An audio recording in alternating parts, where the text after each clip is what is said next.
Hi everyone, welcome to the channel. Today we are diving into one of the most important but often overlooked steps in video production is getting your white balance right. If your colors look too blue or too orange or just off, it's probably because your white balance wasn't set correctly. So in this episode, I'll demonstrate live examples of same clips filmed under different camera white balance settings and show you the correct way to fix that in post. Let's jump in! Let's start by looking at the first 3 shots that I filmed specially for this experiment. We'll see how the camera actually works and sets the white balance. I shot them on Canon Log 3 format and did not apply any color grading, I only added a bit of contrast. The first shot has the correct white balance set to 5600 Kelvin. The second shot was taken 2000 Kelvin lower, that is 3600 Kelvin on the camera. And the third one was set 2000 Kelvin higher, that is 7600 Kelvin. Before we look at all different tools for adjusting white balance, let's go over the basics. What is white balance? It's a camera setting that controls how the camera interprets the color temperature of the light in a scene. This is important to make sure that the colors in the image look natural, especially white and skin tones. When we adjust the white balance temperature in camera, it shifts the image colors to compensate for the color of the light source. For example, when shooting under warm indoor lighting, like 3200 Kelvin, the camera cools down the image by adding blue tones. When shooting in shade, like 800 Kelvin, the camera warms up the image by adding warm tones. This helps to prevent skin tones from looking too blue or too red, maintain a natural color palette, especially when shooting in different locations, and make color grading easier in post, especially if you are working in Rec. 709. When camera adds warm or cool tones to adjust white balance, it does so in the linear sensor space, meaning it affects the RGB channels before applying any gamma curve. This is before encoding to the log or other gamma spaces. If the white balance were adjusted in log space, it would distort the colors, because a logarithmic curve does not preserve the linear relationship between the RGB channels. That's why the camera always applies the white balance during the linear stage while the data is still clean. Let's look at what happens to the image when white balance is changed in camera. First, let's analyze the correctly balanced shot. It's a sunny day with some clouds in the sky. The sky looks almost white, neutral, and the skin tone appears natural, which we can also see on the vector scope. Let me explain my scopes. This is the waveform, which shows the brightness of the image, and this is the vector scope, which shows the hue and saturation of colors. In its menu, I enabled Show Skin Tone Indicator, a line that shows where skin tone should fall under natural lighting. If you turn it off, the line disappears, so I'll turn it back on. It helps to check if the skin tones are accurate. The waveform I use a bit differently. Typically it works in Luma brightness mode, but by selecting the colorize option and choosing RGB, I can view each color channel separately.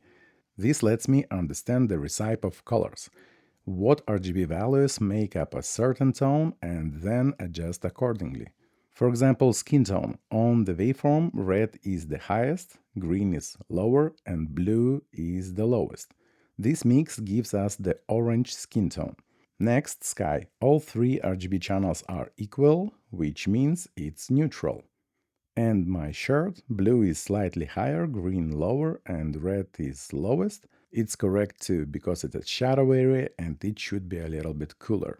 Let's check this green color. As you see, green is dominant, then red slightly lower and blue very low. That specific RGB combination gives us this green tone.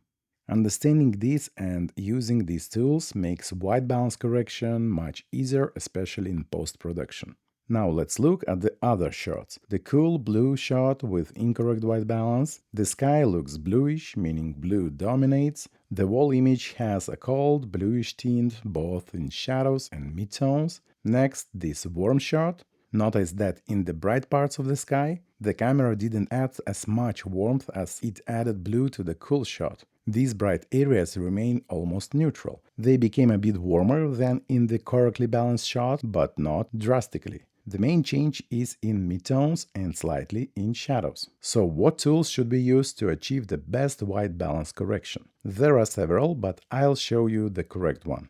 In most real-world cases, we don't have a properly balanced reference shot, so I filmed these shots intentionally to find out which tool works best. So all three shots were recorded in log format. First, I apply a color space transform CST node to convert the footage where input color space is Canon Cinema Gamut, input gamma Canon Log 3, output color space DaVinci Wide Gamut, and output gamma DaVinci Intermediate. This allows me to work in DaVinci Wide Gamut color space. Then in the CST out, I convert from DaVinci Wide Gamut DaVinci Intermediate to Rec 709 Gamma 2.2, since the video meant for YouTube. So now my shots are displayed in Rec 709 color space. Now let's take a look on how the basic white balance tools in DaVinci Resolve actually work. Since this shot is too cold, I'll try to balance it using the standard temp and tint sliders, which I understand most people tend to use.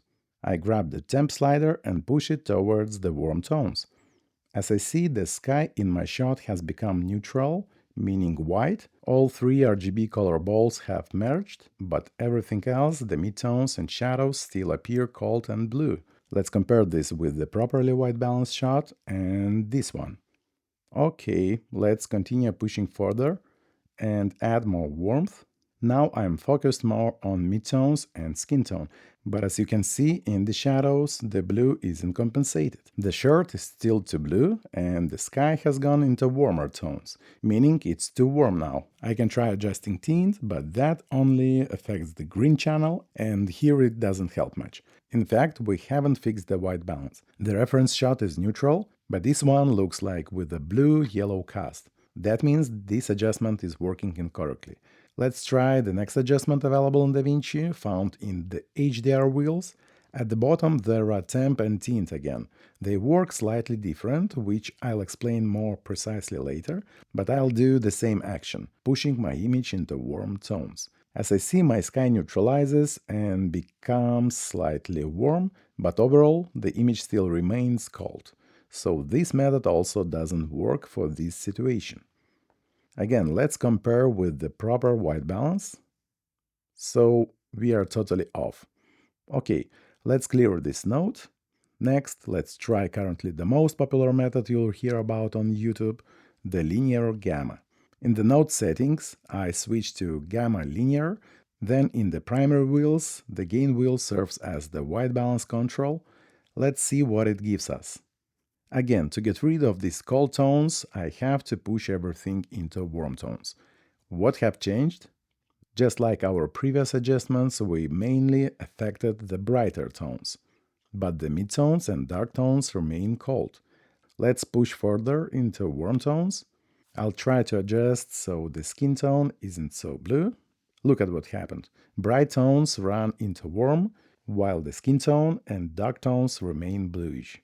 So as you see, this method also doesn't work. As discussed earlier, the camera does this white balance in the linear space on clean sensor data before applying the gamma curve. That is, before transforming the image into log space, so at this point the data is already distorted by logarithmic encoding. That's why the linear method doesn't work here too. Let's compare it with proper white balance. I'll enable the split screen, choose selected clips in the menu, then while holding Command or Control, I select another clip. That way both clips appear side by side. Let's enable full screen.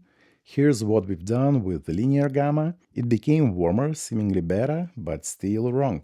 Compared to correct white balance, it's still like night and day.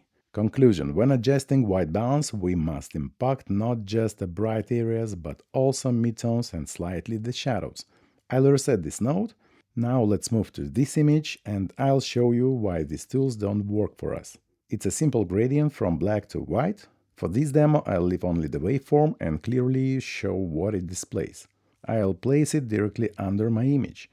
It displays the same gradient but in brightness, where 0 is the black point and 100 is the white point. Since the gradient goes from left to right, from black to white, the brightness growth line also displays left to right. Okay, now I'll hide the effect window so it won't interfere, and I'll show you how all the tools behave. This image has already been transferred to Rec 709 space, not DaVinci Wide Gamut. Here I want to show how different tools work depending on the color space. To avoid confusion, I label this node like Rec 709. Now let's see how Temp and Tint works in Rec 709. I'll push my temperature towards warm, and we see the signal splits into 3 straight lines. One for R, red, then G, green, and blue. So by changing the temperature, we are pushing these RGB channels. But the main problem is that the main effect is in the brighter tones. It makes much less effect in midtones and barely touches the shadows. This method isn't citable because most of the effect is only on the bright tones. Now let's look at the HDR wheels. I'll push up the temperature here to make changes visible on the waveform. In highlights, the adjustment behaves similarly, but in the shadows we observe a slight curve, meaning this method engages shadows more than the standard Temp and Tint method. Let's compare them side by side. I'll right-click on the clip and create a new version of the grade so we can switch between them and see differences. In this older version, I reset these HDR adjustments, then recreate the old method using primary Temp and Tint. Now, switching between versions, look at the waveform. The primary Temp and Tint works in a linear way, while the HDR Temp and Tint creates curves in the shadows. Okay, let's delete the second version. Next, let's test the linear gamma adjustment again, how it performs in Rec 709. So I set node gamma to linear, then adjust the white balance using the gain. As you see, it operates like standard Temp and Tint, straight lines primarily affecting the bright parts. Some internet sources say to set Lume Mix to 0, but in practice it doesn't do any really visible change. Now I want to show the fourth method, and its chromatic adaptation. This effect is specially designed to mimic human eye adaptation to different light temperatures. I will not go deep into how it works, so let's just test it. I'll quickly return my scopes into dual mode. I hate that in DaVinci because I have to enlarge manually my scope to change it to dual mode and then resize it manually again. So let's hide it somewhere here. So under chromatic adaptation we have two sections, source and target, meaning the input temperature and the temperature we aim for. You can select the presets like D55 and so, or just change both to color temperature mode. I'll change the source type to temperature and experiment going warmer or cooler. As you see, it's the same behavior as in Temp and Tint. Straight lines impacting mostly the highlights. That's because we are in Rec 709 color space, where all tools behave much worse than in DaVinci Wide Gamut. Let me show it. I'll create a new version of the grade. Here I replace this previous node with two new color space transform nodes. One converts Rec 709 to DaVinci Wide Gamut, and the other one converts back from DaVinci Wide Gamut to Rec 709. This allows our corrections to happen properly within DaVinci Wide Gamut color space. In the first node, set input color space and gamma to Rec 709 and output to DaVinci Wide Gamut DaVinci Intermediate. I'll copy that node into the final node and swap parameters to inverse that transform. Now toggling these two nodes doesn't change appearance, since they cancel each other. But now my workspace between them is DaVinci Wide Gamut. Let's test all tools here. I'll insert another node between them and label Temp and Tint. Previously it adjusted in straight lines on highlights, but now look at it. It creates curves, barely touching the brightest tones, yet impact spreads above the midtone levels. That's a more correct behavior, but still not perfect. This is actually what I've done in my clip, but found that it still distorts bright areas. As shown before, we need to adjust more of the midtones. Let's reset this node and test HDR wheels in DaVinci Wide Gamut. As you see, they're still affecting the brighter areas. So I'll keep these adjustments in that node for comparison, but keep it disabled now. Next, let's test the linear gamma. Set gamma to linear, name it linear gamma, then add more warmth in the gain wheel, and the results are again like Temp and Tint, mainly affecting bright tones, minimal midtones, and shadow areas. Finally, let's check chromatic adaptation. I'll create a new version. This will be version 3. Since this node is in Wide Gamut, set effect space to DaVinci Wide Gamut and Gamma to DaVinci Intermediate. I'll avoid using presets. I'll adjust both source and target temperatures manually. I'll leave the target like 6500 Kelvin, source tweak warmer as needed, and pushing slider into warm. Let's check the results. As you see, chromatic adaptation behaves differently. It works primarily through midtones, less on highlights or shadows. Compare with the linear gamma. Yes, it's a big difference. If you want to push an effect stronger, then adjust both sources and target temperatures. Compare again chromatic adaptation versus linear gamma. Chromatic adaptation works nicely.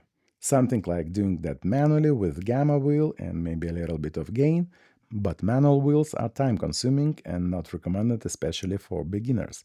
As you see, adjustments in DaVinci Wide Gamut behave differently, so even with the Rec 709 footage, I strongly recommend this node combination for proper white balance correction. So given that, we already tried and found that linear gamma and temp and tint don't give us an accurate results. Let's try chromatic adaptation. Since we are in DaVinci Wide Gamut, set it in the effect menu, and to ensure that our adjustment doesn't affect brightness, set node composite mode to color, so only colors are adjusted. Also select color temperature mode for both source and target. Then target will be the daylight temperature, like 56 Kelvin, like our properly balanced reference. But the exact number don't really matter much. This effect calculates this difference mathematically. So now I'll adjust the source temperature to neutralize my highlights first. As you see, they became more neutral, maybe slightly warm, while skin tone and shadows look much better. I see the green cast remains, so push my tint towards magenta, something like that. Now let's go on the full screen and compare. This version looks great. As you see, shadows and skin tones transformed nicely. For comparison, I'll make a new version and create a linear gamma node again and adjust the warmth in gain to match the highlight level, then compare them side by side. So this is chromatic adaptation and this is linear gamma. As you see, it's a huge difference. In this shot, with pronounced shadows, midtones and highlights, those early methods simply don't work. Let's compare again chromatic adaptation and linear gamma, and also compared with correct balanced shot using split screen. So chromatic adaptation looks very close to that correctly balanced shot, giving an excellent starting point for further grading. And the linear gamma just distracted an image. So conclusion, chromatic adaptation is the fastest and the most accurate method for adjusting white balance. Another way to adjust white balance is through manual corrections using primary color wheels. This method is more complex and time-consuming, but it can give you more accurate results if you understand how lift gamma gain work. I'll do a quick demonstration to get at least a rough result. As we discussed before, in our case the issue is mainly in midtones. So the first thing I'll do is adjust the gamma wheel. The main goal here is to remove these cold tones. So I start by reducing the blue channel. Don't worry if an image gets too green. By also lowering the green channel, we'll balance it later. Something like this. Maybe just a bit less blue. Something like that. So with just a quick correction using the gamma wheel, we're already getting a pretty solid result. Of course, we could further tweak the shadows using the lift wheel, but even this basic manual correction already looks much better than what we are getting with the temp and tint or linear gamma. That's why, if I have time, I prefer doing this manually, but you're absolutely free to use chromatic adaptation and get a really solid results. Let's try this one on the warmer shot. I create a new node and quickly show temp and tint adjustments. I cool the image down, like so. Now let's view it full screen with our properly balanced shot. I can see the midtones are still a bit too saturated, while the highlights are shifting towards blue. Let's look at the bright tones in the grass. Here's what it looks like after temp and tint correction, and here's how it looks in the properly balanced frame. You can see that in the reference the grass stays warm, while in the temp and tint version it becomes cold. So temp and tint isn't precise for proper white balance, but you can still use it to create an interesting look, for example. Let's quickly try the linear gamma method again. As you see, it behaves the same as temp and tint. And let's switch to chromatic adaptation. I'll copy the node from the previous shot, paste it here and reset the adjustments. Since this shot is warm, we go to the opposite direction towards blue. Something like this.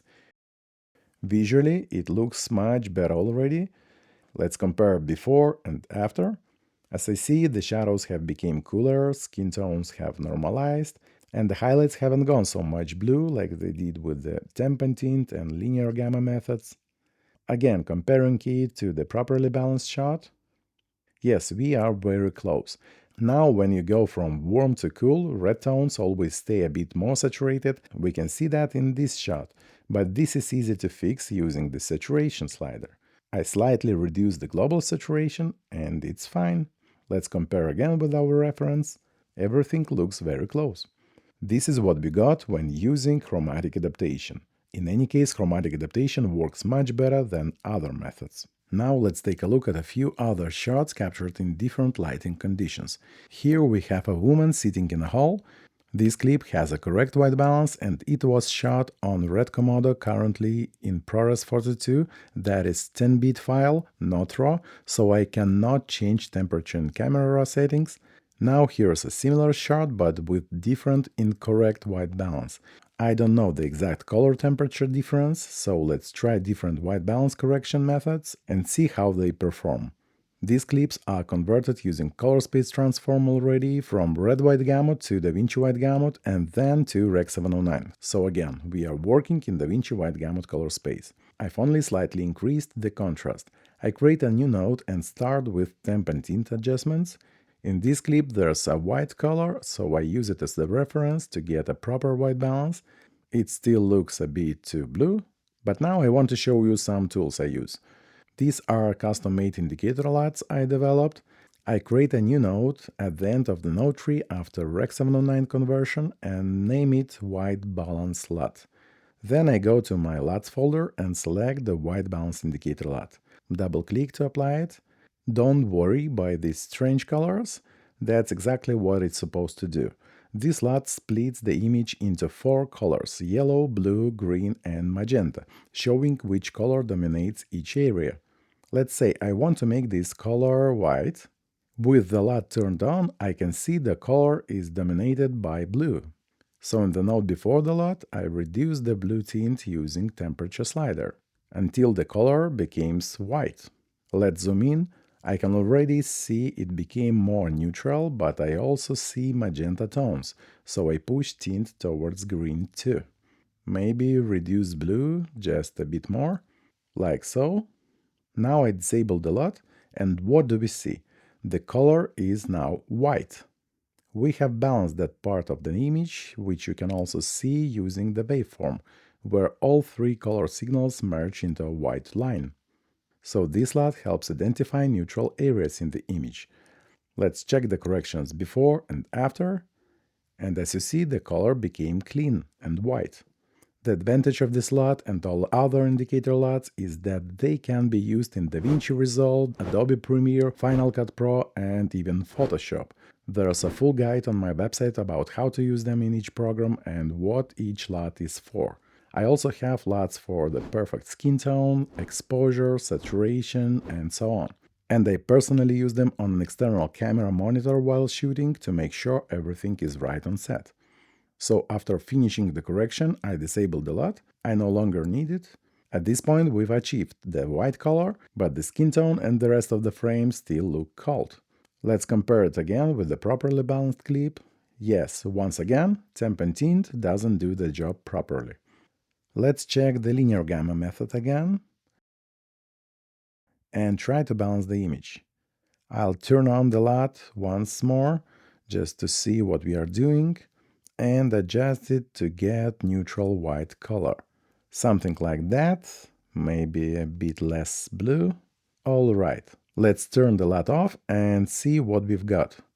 The color is almost neutral, but compared with the correctly balanced shot, we still haven't fixed the overall white balance in the frame. Again, this works just like temp and tint.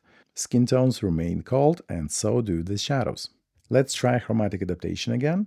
As before, change the source color space to DaVinci Wide Gamut. Choose color temperature mode. For target temperature, I'll assume a daylight value around 5500 Kelvin. Then I push the source temperature towards warm until the color looks white. Enable the LUT to see it better. Push the temperature until the color turns neutral. And disable the LUT now.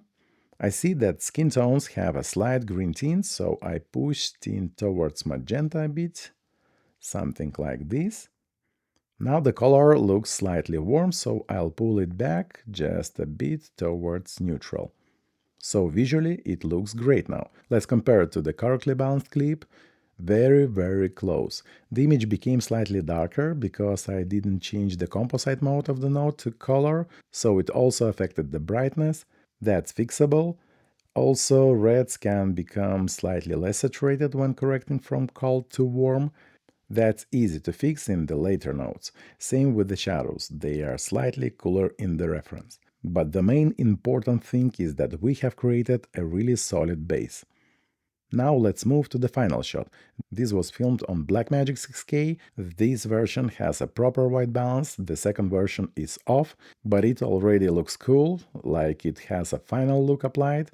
But the final grade should match the client and project needs, so I prefer starting with the clean image and then creating the look in later color grading. So let's try to balance this one. This shot is very bright, with very few midtones and shadows, so in this case any of previous methods, temp and tint, linear gamma and so on, should work fine. I already converted this image to DaVinci Wide Gamut, so I create a new node and let's try temp and tint. I want to make the white dress appear neutral in the brightest spot, and as you can see with the temperature adjustments I already pushed it pretty close to the correct one. But again, this one works here because the clip is very bright. We already know that temp and tint as well as linear gamma work best in highlighted areas. Let me show you one more tool. I'll create another node at the end of the node tree and one more for a second LUT that works with the white balance indicator. First, I'll apply the white balance LUT, then apply a second LUT that indicates neutral colors, pure white, black, gray. There are two in the pack. The first one is made to use it alone, and the second is designed to use it together with the white balance indicator LUT. So I'll call this node pure. This LUT highlights in red all areas that are truly neutral, white, gray or black. So this node is also set to linear gamma. In this case I want the dress to be pure white. So I push the gain wheel towards blue and the red indication shows the pixels becoming neutral. Without this LUT and just using the white balance indicator, we'd see it as a white color, but this one shows exactly where the color is truly neutral. And by adjusting sliders, I can find the point of a maximum red indication. Now I disable the LUT, look at before and after. This is already a great base. In clips with lots of highlights, we can use pretty much any method for white balance, but again, I still recommend using chromatic adaptation. Let's do it one last time. Drop the effect into the node, set source to DaVinci Wide Gamut, choose color temperature mode. For target, I'll use 5600 Kelvin, enable the LUTs and push temperature until we see maximum red indication in the white area. OK, then disable the LUTs. Let's check it on the full screen, before and after, before and after. This looks great. Thanks so much for watching. If you found this video helpful, don't forget to hit the like button, subscribe to the channel and turn on the notification bell so you don't miss the next one.